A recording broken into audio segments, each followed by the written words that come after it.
supposed to know which is the right career for us? If we're to spend 40 to 50 hours a week, over 10,000 hours a year, we're going to want to choose a career that we're best at and one that we love. And with the average American changing their jobs up to 7 times during their lifetime, finding the right career as soon as possible will contribute to better health and help you live a richer and fuller life. The right career is out there waiting for you, and I'm going to help you find it. I'm Freddy Cochran. Welcome to California Careers. Welcome to another edition of California Careers. I'm Freddy Cochran, your host. We're in Torrance, California today, outside Bay City's Pet Hospital, teaching you guys the career of veterinarian. We're going to go inside and meet with Dr. Norma Rios, who's a licensed veterinarian here in the state of California. She's going to teach us what it takes to become a veterinarian. Let's go check it out. What is a veterinarian? Well, veterinarian is a person who specializes in the health care of animals. Also deals with public health issues with people, of course, too. And there are many different careers in veterinary medicine. Okay. When people think of veterinary, they probably think of taking their pet to the veterinarian, whether they're sick or for routine health care issues. But there are quite a lot of different career choices in the veterinary field. Cool, let's talk about that. What other careers besides a veterinarian doctor is there? There's research, of course, for both animal health and the health of people. Right now, there's a lot of interest in veterinarians in the armed forces, actually, to help with things such as, of course, caring for the animals in the armed forces, but also with public health issues.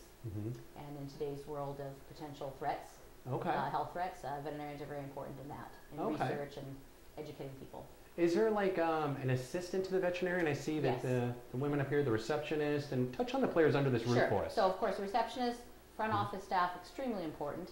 They're the ones that greet our clients, make them feel welcome, show concern for the animals. Also, good phone skills, very important. Collect the money. Well, yes. Bottom line, yes. They deal with that too. And then there are different levels of assistants for veterinarians. The highest level would be a registered veterinary technician. That is someone who has become licensed. So it's like a nurse, a registered nurse for people, registered veterinary technician. So they have actually gone to school, taken classes, and passed a licensing exam. As well as, of course, had experience in the veterinary field.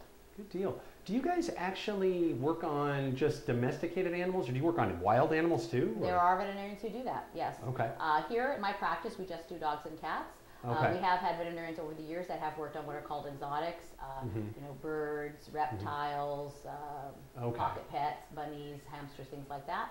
And then there are, of course, equine veterinarians who work just on horses. There are farm veterinarians who work on cows and sheep, goats. And then there are those who will work on the wild animals, exotics, lions, tigers, so forth. I noticed your name is Dr. Norma Rios, DVM.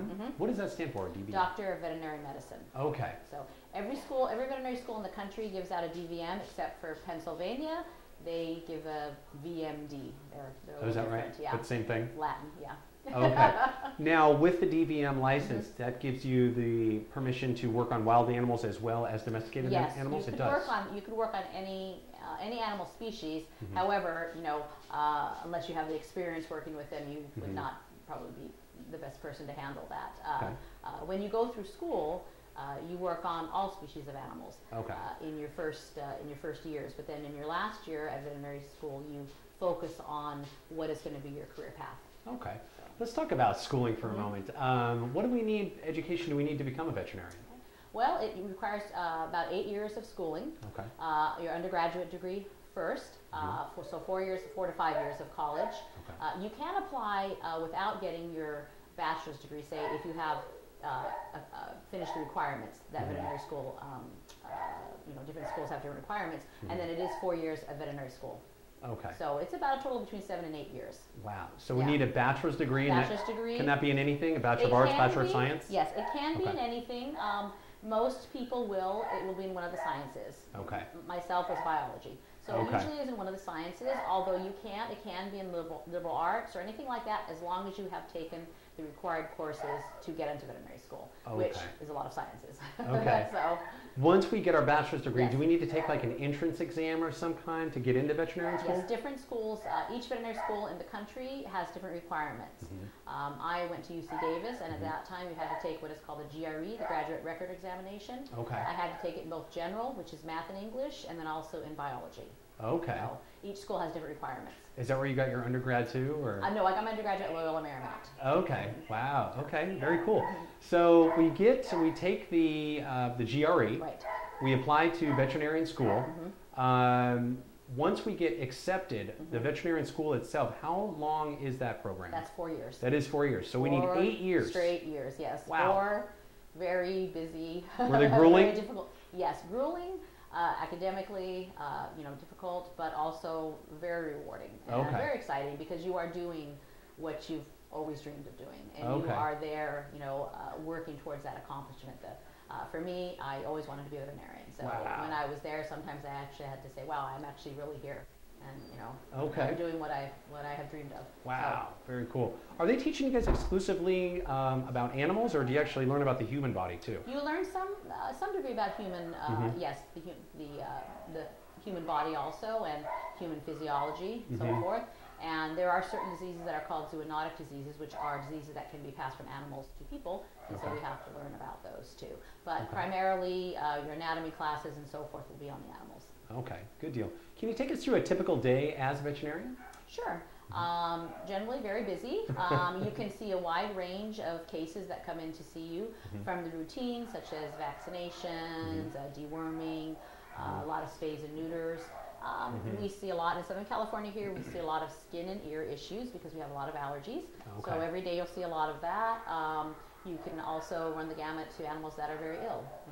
That we see a lot of GI problems, vomiting, diarrhea, not eating, those kind of things. Or they come in just not doing right. They're lethargic, listless. You can see animals, say, having trouble breathing. It could be a heart problem or a lung problem, things like that. So, and then you always have surgeries, again, from the routine spays and neuters to more complicated surgeries. A lot of lump removals. There's a lot of tumors that we remove. Oh wow. Intestinal surgeries. Okay.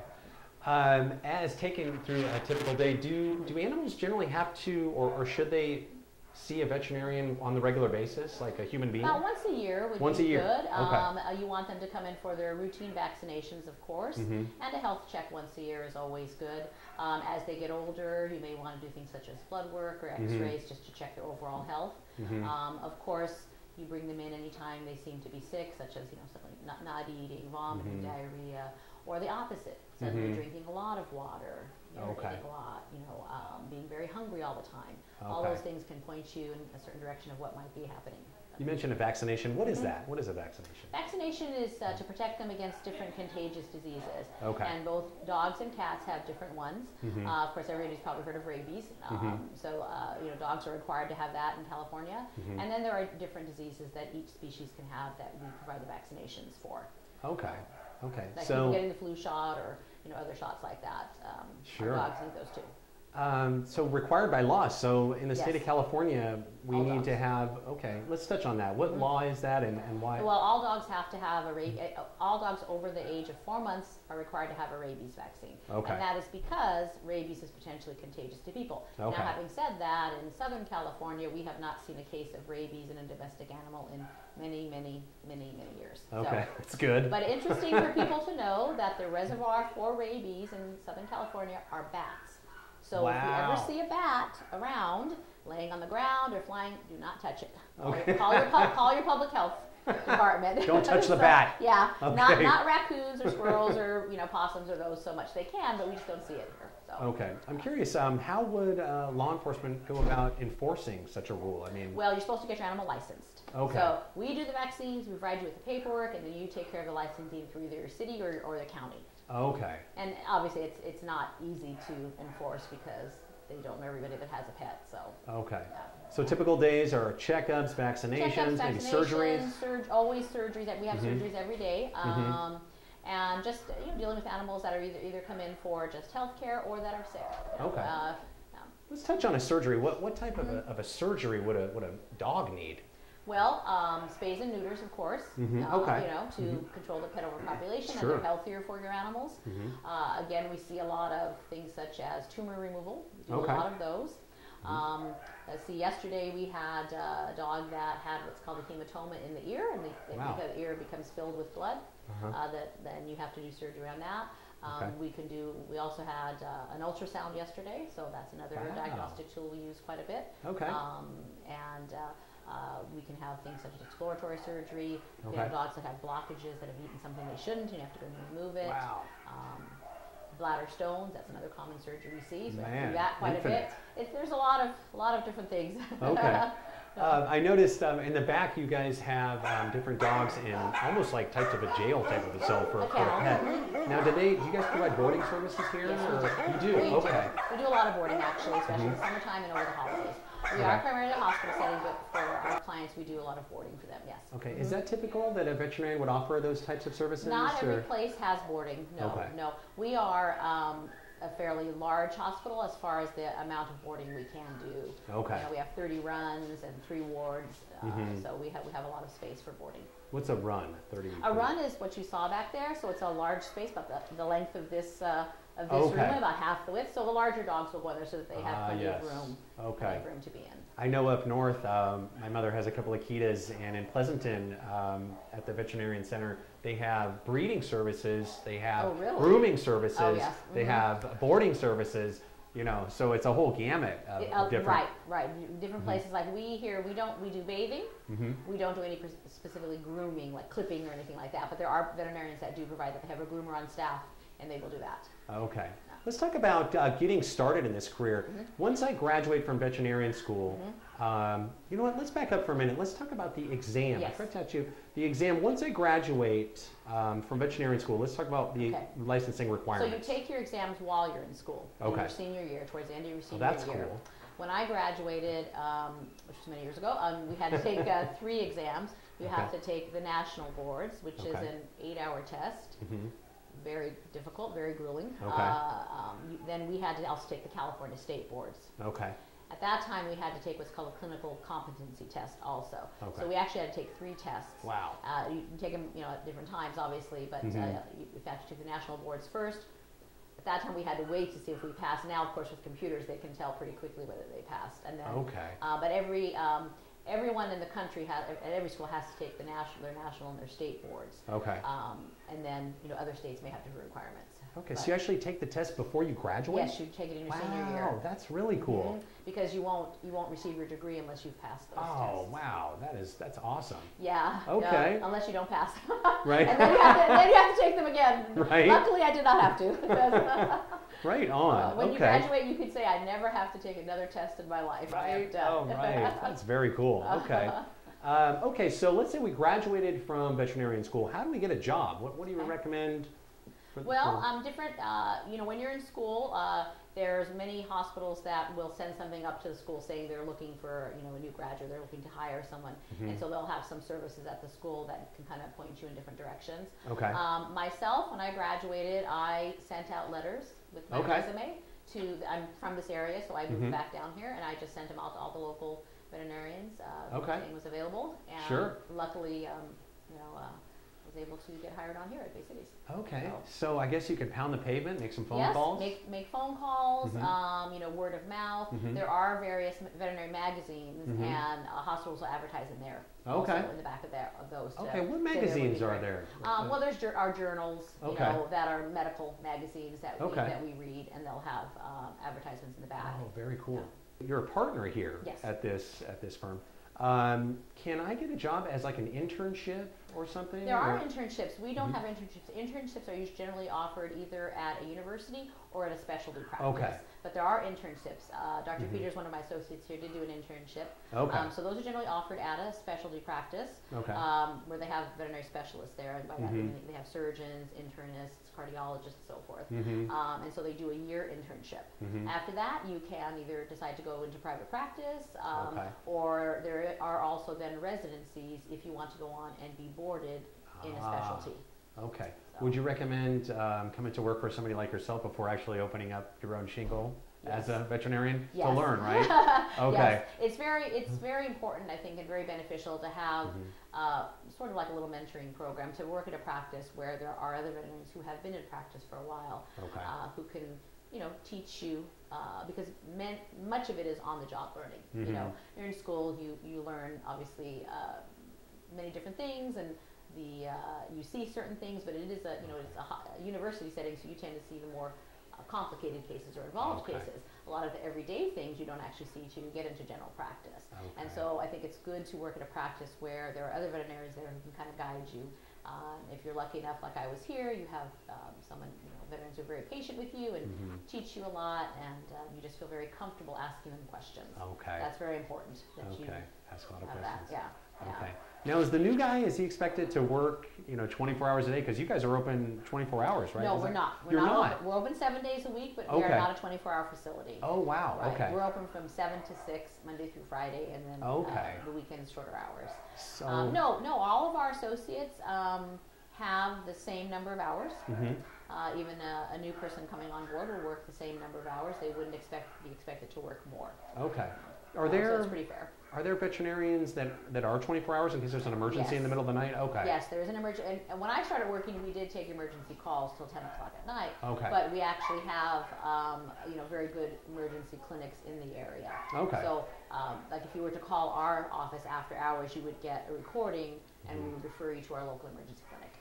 Where is? I'm curious. There are a few. The one that we refer to is called Emergency Pet Clinic of South Bay, and they're here in Torrance, very right cool. on Torrance Boulevard, just past Crenshaw. Nice. So that way you don't have to be woken up in the middle of the night, right? Yes, that's very beneficial, and also, you know, we feel that as opposed to an animal coming in and having one person being able to help them, they can go to a full-service hospital where there's someone there to watch them overnight if they need, you know, continued care, to administer treatment, and so forth. So it also benefits the animals. Good deal. Let's talk about money. How much can a first-year associate expect to make? Ballpark. It varies depending on where you are in the country. I would say probably Southern California or California in general is probably going to be higher pay than some other places. But there was it can range from $45,000 to say around $85,000 a year. Now, would that include like benefits? Do yes. You do provide them with? We do here. If they choose to be part of our health care, they can get that. They get what's called continuing education, where they are able, because we do have to, when you graduate and completed all that, you do have to keep taking classes as far as lectures and seminars and so forth, because the state requires you to keep up on, you know, current medicine and so forth. So we provide that. Of course, they get vacation time. You know, if they're here long enough, they can participate in the retirement plan, pension profit sharing plan. So that sounds pretty good. Yeah. So between about 45 and all the dues to our associations, we provide that too. Because there's various different professional associations we're part of. So. Make yourself more marketable, or is that required? It's just no. It's just you know, kind of, you want to be part of the AVMA and the CVMA, different organizations. There's benefits to it, and you want to support your your profession. Yeah. Good deal. So we're looking at between about 45 to 80,000 first year, right? And then we can expect to make more as time goes on. As time goes on, right? Yeah. As time goes on, yes. Right. Okay. Yes. Good deal. Let's talk about the pros and cons of this career. What do you love about being a veterinarian? Oh gosh, for me, I consider it. I don't want to say a calling, but for me, it was more than just a job or more than just a profession. You know, I always loved animals, always bringing home strays, and I always loved science. So for me, it was the perfect blend of those two. The pros are you get to meet some really wonderful people. I like working with my clients. And you get to help the animals. That's the biggest part, is being able to either keep them healthy or to take an animal that is ill and, you know, give them back their health and give them back to their family. Sure. That's extremely rewarding. You mentioned working with the families. I mean, you're doing a lot of interacting with the parents of these animals. I bet you better have some social skills. Absolutely, and because your pets, they can't talk to you. Right. So all the information you're getting as far as the history and what's going on with the animal is from their owners, is from their family. And you need to be compassionate to them, you need to have understanding of what they're going through, and you definitely need to have good social skills, good communication skills with them. Good deal. Let's talk about the cons. What is not so fabulous about this career, if anything? sometimes it is, I know it is difficult for people financially sometimes to be able to do everything that they can for their animal. And sometimes that's hard, you know. We obviously try to help our clients as much as we can with that. And we try to give them options as far as what they can do to help their animal. It's long hours, you know. It is long hours. It's not a 9-to-5 job, you know. So sometimes that you know, that gets a little tiring sometimes, but but it is definitely worth it. Definitely worth it. So people, you know, just starting into it, I mean, I think they realize that, having come from school where it's very long hours, and you know that now you're doing the same kind of work, but you're actually on the front lines. It's you are the doctor, so you're responsible for this pet's health, you know, care. Do you ever encounter that vicious dog that just scares the out of you? Yeah. How do you handle something like that? Well, you know, I will tell you this very interesting thing though. An 8-pound cat can be scarier than an 80-pound dog. Yes. Just with the claws? Oh, and the teeth. Yeah, they are very flexible, and they will scratch and they will bite. And wow. So sometimes a little kitty cat, you're kind of like, whoa. Wow. But as far as you know how to handle it, most owners are, you know, they know what their doggy is like, and you know, they'll tell you, oh, you know, he's a little afraid or whatever. If we have to, we will muzzle the dogs. You know, if we're afraid they are going to bite, but that doesn't happen very often. You know, most animals are very good, and I think the more you work with them, you can kind of read them, and you can kind of tell, you know, if they are going to be aggressive or not. Do you ever put on like long gloves that would protect your arms in case you know, not for dogs. Not for dogs. Okay. Sometimes for kitties. Okay. Sometimes for kitties, and that's mostly if they're what are called feral cats. You know, that are wild, that live outdoors, and are not really pets. But people do like to bring them in and you know, get them spayed and neutered and so forth. And so those poor kitties are not used to being handled at all. So sometimes we have to wear the protective gloves just to be able to, you know, sedate them and get the surgery done and so forth. But most of the, you know, most animals are good. You know, most of them are very good, and you know, that's not a problem. They get good help, and sometimes you need the protection, but most of the time they're very good. Yeah, we were out in your waiting room earlier. Just adorable animals in this hospital right now. Oh yes. So that's very also cool. one of the perks, is you get to see all the cute little animals, the cute puppies, the cute little kittens. You may have had a very, you know, sad case or upsetting case. Perhaps you had to euthanize an animal, and then, you know, the next room you go into will be a little puppy or a little kitten. And you're like, oh, that you know, that makes you smile again. Because you get to see a new little life. We always end with a funny story of some kind. Did something funny happen to you as a veterinarian? Some of the funny things we've seen are things that animals do eat. Okay. We had a lab that ate 4 billiard balls. Oh, you're kidding? No. Just swallowed them whole. 4 of them, swallowed them whole. Oh no! And you could, you know, we took an X-ray, and you could see them on the X-ray, swallowed them whole. So of course we had to go in there, you know, and remove those. So you'll see those kind of funny things with the animals eating things, you know, and obviously you know, go in there and remove it, and they, you know, they do well. But yeah, that was a funny thing. Oh, that is funny. Yeah. Okay. Well, good deal. Norma, thank you for joining us. Do you have any advice for young people in this career? I'm just going to say, if you are thinking of becoming a veterinarian, pursue it. It's difficult to get into the schools, but it is so well worth it. If that's what your dream is, go for it. Because if you put your mind to it, you can accomplish it, and it is well worth it. I have always considered myself very lucky that I was able to do what I always wanted to do. You know, I still think, wow, I actually am, you know, a veterinarian. Right on. There you have it. How to become a veterinarian. This is Freddy Cochran signing out. Another edition of California Careers. Take care.